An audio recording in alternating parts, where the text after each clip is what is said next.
Olá, estamos aqui hoje com uma presença ilustre, Dr. Enio Burgos, nesse nosso programa sobre a jornada evolutiva de cada um de nós, sobre a nossa evolução. E eu tenho o prazer de falar com o Dr. Enio porque eu tenho acompanhado essa jornada evolutiva já há grila, há mais de uma década. Então, Enio, quero começar. Não vou pedir para você se apresentar, como seria o caminho normal, porque a nossa conversa é sobre isso. Então, eu já vou começar com perguntas, porque vai ser essa nosso diálogo, essa nossa conversa. Você começou estudando física, não foi? Você não era da área da medicina, não é isso? Você não tinha escolhido fazer física?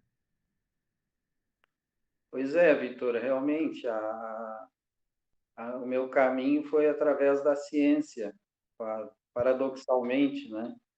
Eu cheguei na área da espiritualidade através da própria ciência, né? Esse Uhum, foi basicamente o meu caminho, porque a minha formação era como a cultural no país, a católica, pais católicos, né? Não praticante, não era uma coisa assim de ir na missa todo domingo, não. uhum. E eu, através do estudo, da formação acadêmica, acabei, talvez por karma pessoal, encontrando os ensinamentos budistas, né? Mas foi algo assim, talvez meio sem explicação mesmo, foi fortuito, né?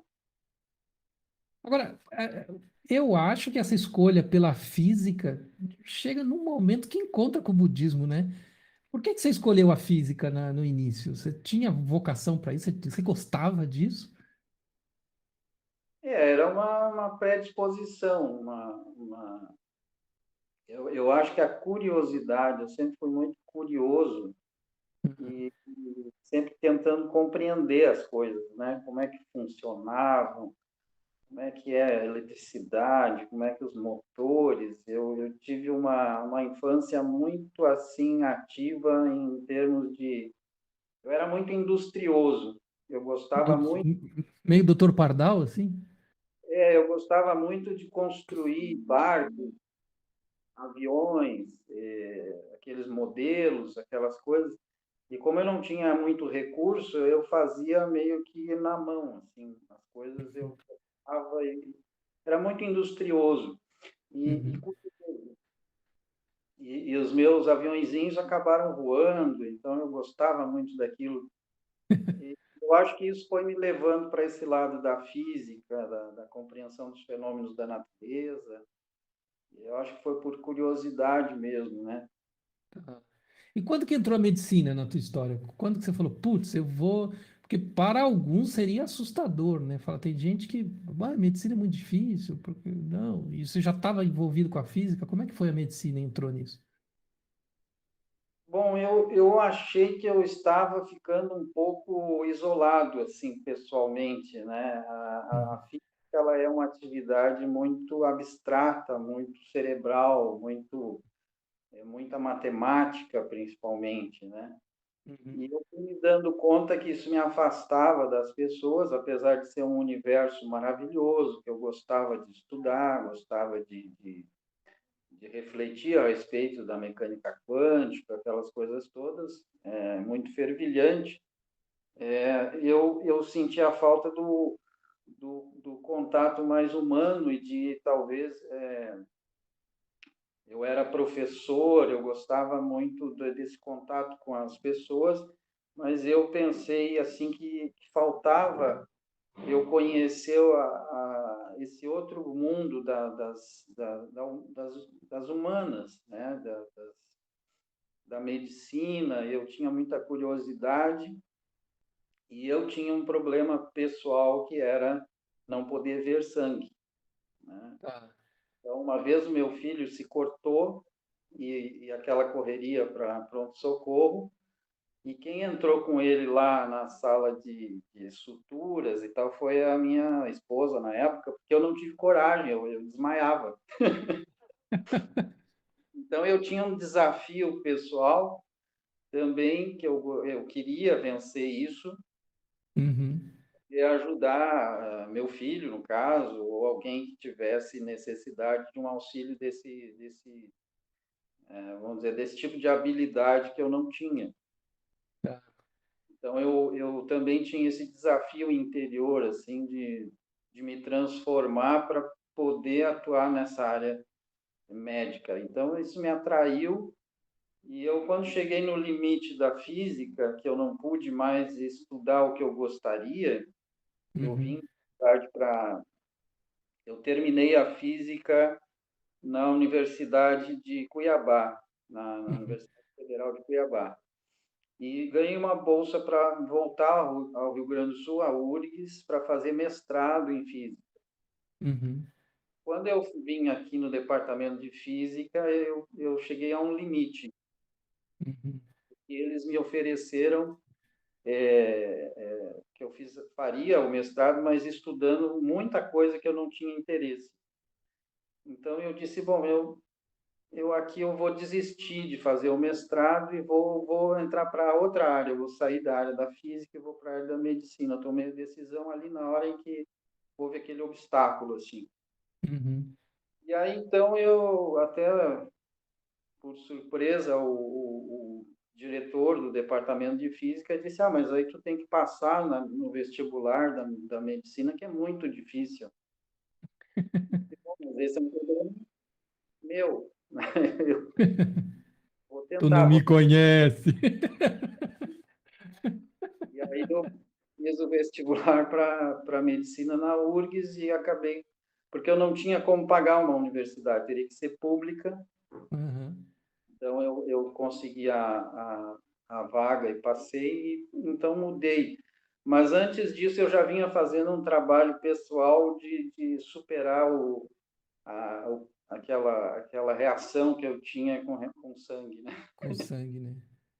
Enio, muita gente não sabe, assim, mas você é o diretor da editora Bodigaia, que é uma referência na publicação e, e no estudo da espiritualidade. Eu não vou nem dizer do budismo, porque os textos da Bodhigaya vão além dos textos, as publicações da Bodhigaya vão além das publicações budistas. E tem um caráter de qualidade e profundidade nas produções que é muito, muito especial. Então, eu queria que a maioria das pessoas não sabe disso. Eu queria que você primeiro me contasse como é que surgiu a ideia da Bodhigaya. Porque o pessoal que entra no budismo quer saber de meditar, mas não quer saber de se enrolar com textos dificílimos de tradução e entrar nessa seara de publicação, gastos e sem contar a questão da qualidade das suas produções, que são únicas. Bom, Vitor, agradeço a tua declaração, muito sensível e bela. Suas palavras são muito gentis aí com relação à editora. É realmente um grande esforço que a gente faz de encontrar aqueles ensinamentos mais originais e mais universais realmente que o budismo tem, né? Mas realmente foi uma necessidade que eu sentia quando me aproximei do budismo e do Dharma e comecei a praticar, como tu disse, né? A gente começa a meditar e começa a estudar. E tudo aquilo que acontecia nas práticas era estrangeiro, vinha de fora. Uhum, O país aqui não tinha, era difícil você encontrar um mestre budista, alguém que meditasse. Na época que eu comecei, meu pai perguntou se eu ia ser comunista, porque eu reuniões lá em casa para meditar, na garagem de casa. Ele olhava para aquilo e não entendia, porque as pessoas ficavam quietas, né? uhum, Então, assim, os rituais, eles tinham recitações em japonês, uhum. máximo que a gente conseguia obter de resposta dos mestres é que aquilo era um discurso do Buda, era um ensinamento do Buda em japonês, ou em Pali, ou em sânscrito. Então, a gente não tinha acesso a traduções claras sobre o que a gente estava repetindo e falando e cantando. Muitas vezes eram canções, né? Uhum. Então, aí surgiu talvez o embrião da editora, que era tentar traduzir essas palavras para o português, para que a gente pudesse entender o que estava falando, o que estava cantando. Uhum. Começou assim. E foi um salto maior, a gente encontrando uma série de ensinamentos, de sutras, como a gente diz, né, os sutras budistas, os discursos de Buda. Aí foi uma coisa assim que eu considero talvez maravilhosa na minha vida, que foi encontrar esses ensinamentos e depois passar a buscá-los e persegui-los e encontrando. Eu pensei eu gostaria que fosse compartilhado com mais pessoas, porque se para mim tem sido assim como achar um tesouro, né, que me ajudou muito na minha vida, tem me ajudado até hoje, é uma ajuda constante. Eu imaginava que mais pessoas gostariam de ter acesso a esse manancial de sabedoria, né, que o Uhum. Oriente fazia ali nos ensinamentos de Buda. Aí surgiu, então, a ideia de fundar a editora, e com o nome de Bodh Gaya, que foi o local onde o Buda se sentou sob a árvore Bodhi e alcança a iluminação, ele alcança ali o esclarecimento. Então, a ideia é essa, né, de ter livros que levem as pessoas ao esclarecimento, à compreensão, né? Uhum. Eu penso nesse desenvolvimento da Boticária e na diversidade das obras e na riqueza das obras, mas tem um momento, eu acho que em toda essa jornada tem um momento de ápice. Você como editor, como diretor da Bodhigaya, que é poder sentar e conversar com um dos maiores escritores budistas da história. Você teve a oportunidade de dialogar com Thich Nhat Hanh, que recém-falecido.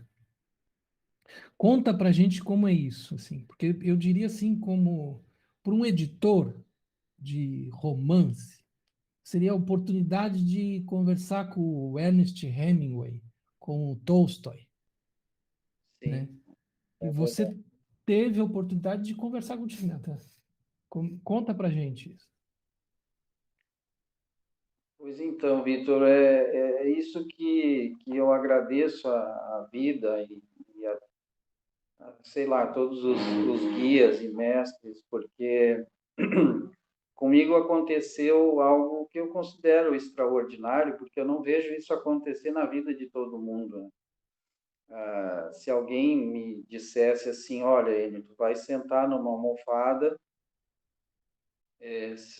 sempre fui uma pessoa assim com uma certa dificuldade financeira, eu Uhum, morava quase sempre de favor nessa época, e E eu, então, num desses lugares muito simples em que eu vivia, eu passei a aprender a meditação e sentava em uma almofada. E se alguém me dissesse, olha, mestres internacionais vão vir aqui, vão sentar na tua frente e vão te passar ensinamentos vindos do Tibete, vindos do Japão, de vários países, e vai ser uma quantidade que tu não vai dar nem conta de receber essas pessoas.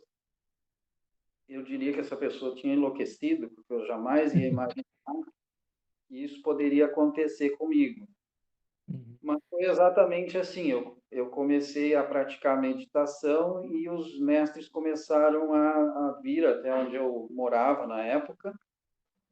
Então, o caminho foi uma coisa muito espontânea e eu considero que é alguma coisa kármica, realmente. E quando eu me interessei pelos ensinamentos de Thich Nhat Hanh, eu jamais imaginei que pudesse encontrá-lo. Eu Uhum. comecei traduzindo as obras dele para o português, para as pessoas, como eu digo, também aproveitarem aquilo que eu estava aproveitando. E eu fiquei maravilhado com a biografia de Siddhartha Gautama que ele havia escrito. Uhum. Para mim, aquilo é uma obra extraordinária, quase sobre-humana, né, de tão Uhum. curiosa. E eu não estava tão errado assim, porque agora ela é considerada o velho caminho, nuvens brancas, seguindo as Uhum. pegadas de Buda. Essa biografia, né, ela é considerada hoje pelos especialistas como uma das 20 maiores obras da humanidade. Uhum. Então, colocando Thich Nhat Hanh a nível de William Shakespeare, de Tolstói, de Charles Dickens, tantos outros Uhum. grandes escritores. Então, uma Uhum. pessoa realmente extraordinária, um mestre, um poeta, uma pessoa realmente extraordinária. E talvez ali o meu karma tenha sido mais intenso ainda, porque essa obra foi, na época, eu pedi os direitos por carta, não havia e-mail. Na época ainda Uhum. não existia essa possibilidade de WhatsApp ou de e-mail. Uhum. Então, eram cartas que a gente escrevia para um village, e lá a resposta vinha, às vezes, com 3 meses, 6 meses de atraso, né? Uhum. E sempre negando a possibilidade de publicar essa obra em português, porque havia uma outra editora portuguesa interessada e estavam decidindo lá. Eu sei que eu desisti desse livro, porque demorava muito essa correspondência e eu sempre recebia um não, assim. E eu era realmente muito pequeno para publicar uma obra tão maravilhosa quanto O Velho Caminho. Uhum. Mas um dia eu recebo uma ligação de um diretor de uma grande editora brasileira querendo fazer uma coedição do Velho Caminho comigo. Aí eu pensei, mas como assim? Aí ele me disse, olha, você é o detentor dos direitos, porque nós falamos com eles lá e eles dizem que tu és o detentor dos direitos dessa obra. E aí que eu descobri que eu tinha esse desafio de publicar e traduzir e realizar essa obra no Brasil. Uhum. Então foi primeiro assim, foi uma grande sorte entre aspas, eu não sei explicar, parece que meu nome ficou lá com aquelas Uhum. cartas e eles respeitaram isso e então a gente acabou publicando essa obra e eu tive esse presente da vida e, ao mesmo tempo, essa oportunidade de encontrar Thich Nhat Hanh. No começo foi muito difícil, porque eu não tinha recursos para ir até a França, e eu Uhum. precisava falar com ele para remover uma série de dúvidas e esclarecer aspectos da própria tradução da obra. Uhum. E isso acabou acontecendo de uma forma também muito extraordinária, porque eu já havia desistido de viajar para a França, não tinha recursos, e de repente surgiu um retiro na agenda de Thich Nhat Hanh que não havia. Uhum. De repente eles abriram espaço na agenda do Thich Nhat Hanh e fizeram um retiro em Nova York, que havia voos diretos, e eu pude então Uhum. ir vê-lo. E eles me mantiveram lá, me deram toda a assistência, me deram estadia toda sem custo. Então eu passei lá com o Thich Nhat Hanh, meditando com ele todas as manhãs e tirando as dúvidas com relação à tradução, que é realmente uma coisa extraordinária que me aconteceu e que me lembro até hoje, maravilhado com aqueles momentos. Claro que Thich Nhat Hanh, quando a gente faz uma pergunta a ele, especialmente no caso assim quase técnico de uma tradução para o português, ele não sabe português. Então, você pergunta o que significa aquela palavra e ele fala por meia hora, uma hora, e aí você está Uhum. com a dificuldade de traduzir aquilo, às vezes em uma, duas palavras, e não é muito fácil. Mas o Uhum. evento em si foi extraordinário, maravilhoso. Era aniversário dele, né? Era na época de outubro. Outubro, né? Então, no dia do aniversário dele, eu acabei me encontrando com ele, por acaso, antes do próprio encontro em si. Uhum. Eu não conseguia dormir, talvez com a excitação toda da viagem, de fuso horário diferente. Eu não consegui dormir, eu levantei de madrugada e fui para frente do mosteiro. Uhum. E deveria ser assim, o equivalente a umas 5 horas da manhã, estava Uhum. dormindo, e eu sozinho na frente do mosteiro, eu resolvi sentar e meditar um pouco, e quando eu vejo tem um monge caminhando longe, à distância, e vindo em minha direção. E eu pensei, mas o que essa pessoa está fazendo a essa hora, andando sozinha? E pelo andar eu logo reconheci que só podia ser Krishnathan. E ele Uhum. então veio ao meu encontro e nós nos encontramos ali frente a frente pela primeira vez, assim, sem sermos apresentados por ninguém, a não ser pela madrugada. Foi extraordinário todo esse encontro, né? E eu pude, Uhum. então, além de meditar com ele todas as manhãs, esclarecer aqueles aspectos do livro que na nossa edição brasileira eu tenho essa satisfação de considerá-la bem feita, assim, eu procurei Uhum. fazer o melhor que eu pude, né? Foram 2 anos traduzindo a obra, então foi um trabalho bastante intenso, bastante profundo. Eu tinha que traduzir 3 páginas por dia para conseguir dar conta do prazo. Uhum. Traduzisse um dia, eu tinha 6 páginas no dia seguinte para traduzir. Então larguei tudo, larguei o trabalho. Nesse momento da minha vida, as pessoas pensaram que eu tinha enlouquecido, né? Até as pessoas mais próximas acharam isso, que eu havia enlouquecido, e se afastaram de mim, né?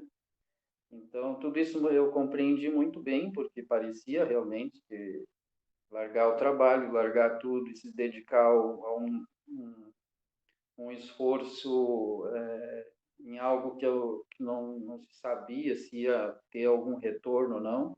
Eu não tinha sequer recursos para publicar O Velho Caminho. Uhum. Eu pensei assim, eu tenho que fazer a minha parte, eu vou fazer a tradução da obra. Depois eu vejo o que fazer, né? Uhum. Nessa época era casado com uma economista e ela sentou comigo e disse: "Como que tu vai fazer uma coisa sem ter o dinheiro para fazer ela?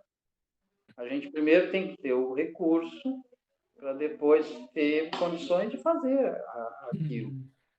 Sem isso tu não vai conseguir." Então eu compreendi que logicamente o argumento dela era inquestionável. Eu disse: "Não, você Uhum. tem razão, mas eu vou fazer mesmo assim." Então, mesmo sem ter condições de fazer aquele trabalho, eu fiz. Quando eu terminei o trabalho de tradução e mandei O Velho Caminho para a gráfica, eu até faço aqui um agradecimento público. Quem me salvou nesse momento foi a Monja Coen. Uhum. Nessa situação, a Monja Coen foi comprando lotes do livro para os seus Uhum. alunos lá de São Paulo, sem saber de que eu tinha esse dilema e não tinha recursos para fazer a obra. Ela foi adquirindo assim 50 livros, 100 livros para São Paulo, e ela me salvou então. Então eu agradeço segunda mãe é a Monja Coen, por ter me ajudado a pagar esses recursos que eu não tinha para fazer a publicação do Velho Do Caminho. livro. Uhum. E agora, para a gente finalizar, Enio, eu cheguei até a te mandar um artigo, tal, e eu já vi publicação da Universidade de Harvard sobre isso, sobre essa pergunta que eu quero te fazer. Porque a partir do Thich Nhat Hanh, ter ensinado tanta gente sobre mindfulness e ter falado tanto sobre mindfulness nos seus ensinamentos, mindfulness ganhou um modismo. Então agora nós temos curso de formação de mindfulness de 2 meses, de 2 dias, mindfulness para frentista de posto de gasolina, mindfulness para manicure, mindfulness para é, uma proliferação, assim, resolva os problemas do RH com mindfulness. E um dos artigos da Universidade de Harvard, que eu tive a oportunidade de ler, falava do seguinte, que até se estava se criando uma bronca nas empresas sobre mindfulness, porque o RH meio que terceirizou. Ah, você está com um problema é porque você não está praticando mindfulness. Se você está ganhando pouco, se você acha que o seguro-saúde da empresa não paga, se o ticket está baixo, é porque você não pratica mindfulness. E os problemas do RH, todos foram jogados na conta de mindfulness. E aí também, sim, essa coisa da popularização barata, também todo mundo virou professor de mindfulness, né? E aí, recentemente, agora, surgiu uma publicação mostrando problemas de surtos psicóticos, retiros onde as pessoas passavam mal, tinham questões emocionais complicadas por causa da forma como certos gurus estavam ensinando mindfulness. E eu tenho falado com as pessoas sobre isso, assim, que mindfulness é algo que é um dos passos dos 8 do primeiro ensinamento do Buda. É um dos passos dos 8 passos, né? E ele não é nem o primeiro, ele tá ali no meiozinho, né? Sétimo passo, né? Então, assim, eu te pergunto, assim, que eu tenho essa impressão, mas eu quero ouvir a tua opinião para a gente finalizar a nossa conversa aqui. Não tentaram vender a hóstia da missa como pão para matar a fome? Foram lá, tiraram a hóstia da missa e falaram, vamos comer hóstia, que a hóstia resolve tudo. Você não acha que foi feito meio isso com o mindfulness, não, Enio? Eu concordo com você e até eu não sabia de tanta polêmica com relação a mindfulness, mas é o que acontece geralmente quando se retira algo do contexto todo, né?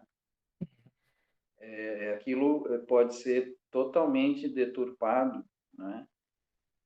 Talvez assim como você desconsiderar todo o conhecimento e a sabedoria da cultura da China, por exemplo, e, Uhum, e achar que a acupuntura é só cravar agulha.